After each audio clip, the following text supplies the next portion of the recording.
Una scena agghiacciante, quella che si sono trovati di fronte i soccorritori, i due corpi esanimi intrappolati in una delle auto, all'interno il silenzio, a poca distanza l'altra vettura da dove provenivano i lamenti dei feriti.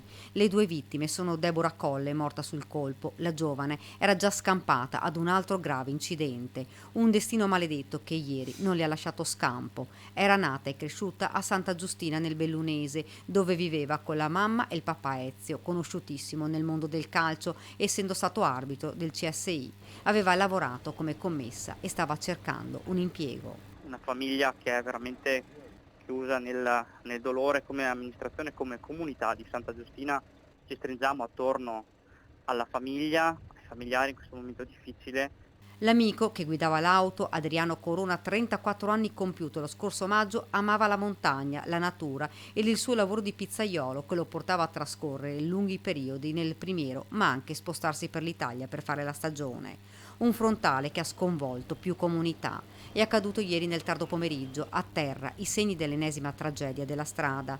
Da una prima ricostruzione sembra che la Skoda Ottavia, che viaggiava sulla Feltrina in direzione Montebelluna, all'improvviso abbia sbandato finendo nell'altra corsia proprio mentre sopraggiungeva la Nissan Qashqai. Al vaglio dei carabinieri il motivo che ha portato l'automobilista ad invadere la corsia opposta. Un impatto violentissimo, un boato, poi un silenzio surreale.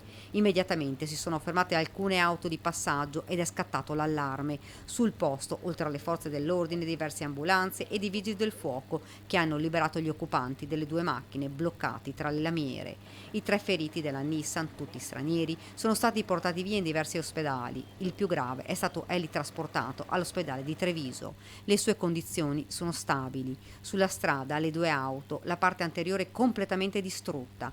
Tutte e due, dopo l'impatto, sono finite contro il guardrail. Lungo la Feltrina, in quel punto esatto, gli automobilisti passano, rallentano i segni della tragedia ed il dolore di altre due vite spezzate.